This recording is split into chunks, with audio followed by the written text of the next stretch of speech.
Hi guys, I just got back from an awesome EdFo Summer Academy workshop about 21st century learning and Google and beyond. That's what it was called. Anyway, and I just found out a bunch of awesome things, but this is the one thing that I'm really excited about. So I'm going to show you guys how to make this markbook. And what you do is you make your kids' names on the side. Obviously, we would have more children. And you're going to color code the boxes. So when you have a ton of kids, you can see easily who's struggling in red, and yellow is caution, just like a traffic light, right? But who is struggling, and so you can pull those kids aside really quickly and help them. So it's really going to be great. I'm really excited about it to use it for next year, just as a really quick tool to see who's having problems. So in order to make this, you're going to go into your Google Drive and you're going to create a folder. So you're going to call it markbook or whatever you want. Okay, so there it is. You're going to go into it and you're going to create a spreadsheet.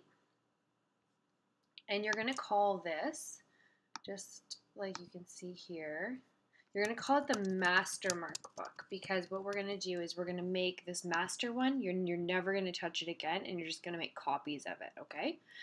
So the first thing you're going to do is you're going to put name here so that you can list all your kids. You can do that now. I don't know my kids' names yet, so I'm just going to leave it blank. And this is where we're going to put the assignments at the top. So what happens when we have so many assignments? You don't know what you're grading down here for kid 19, right? So you're going to go and you're going to view, and you're going to freeze rows number 1. So that's going to freeze row A. So it's always going to stay there. So you're always going to see the kids' names. And then you're going to view, freeze columns, 1 column. And that's going to freeze what you're actually recording your marks for. And if you go down, you can see that you have your kids' names and you always have what you're marking for. So that's done. And then what you're going to do is you're going to click on B2, and you are going to start inserting the color code. So you're going to go to Format, and you're going to go to Conditional Formatting. And you're going to, I do leveling, so 4, 3, 2, 1. But if you do A, B, C, D, you can do it the same thing. So I'm going to do 4. I'm going to click on background color, because text color, I find it really hard to read one, and it's not bold enough. So background color, I'm going to hit blue, and then I'm going to add another rule. For 3 is good, they get it, so they're green. 2 is they're struggling, so we're at caution for yellow.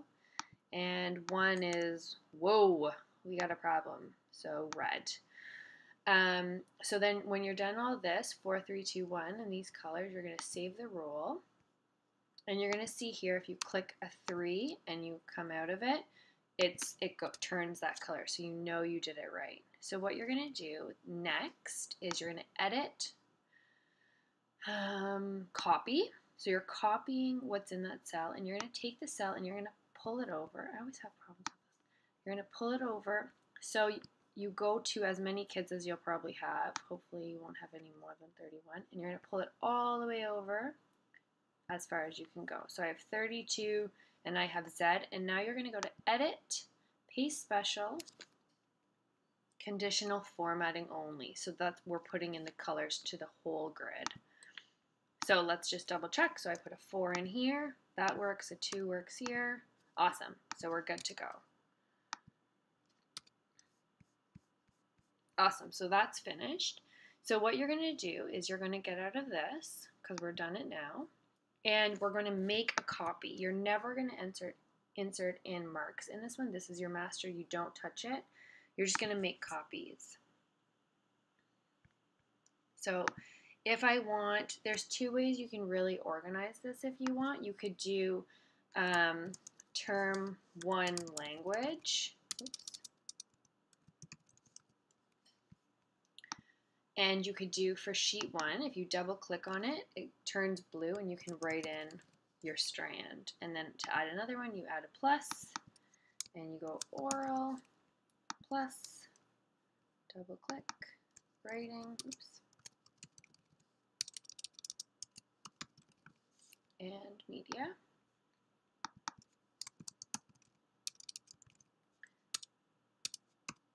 Sorry, having typing troubles. Okay, so that's all finished. And so for term one language, you can just enter in your data here and it will color code it just like we talked about. Or what you could do, another way to do it is to change the top to reading. It really is whatever you want it to be. And turn this into term one and the next one into term two. And obviously delete these ones. So it's all about how you decide. I'm going to do the term one up here and then have my different strands down here because I feel like when I'm in reading, I'd enter in the wrong mark to the wrong term. Anyway, that's just me. It depends on how you want to do it. Anyway, I hope that was helpful to you. So just make sure you don't touch the master, and you just control right click and you make a copy, and then you can change it to whatever you want. I hope that was helpful, guys. Let me know if you have any questions at classcollective@gmail.com, or you can tweet me at classcollect. Bye!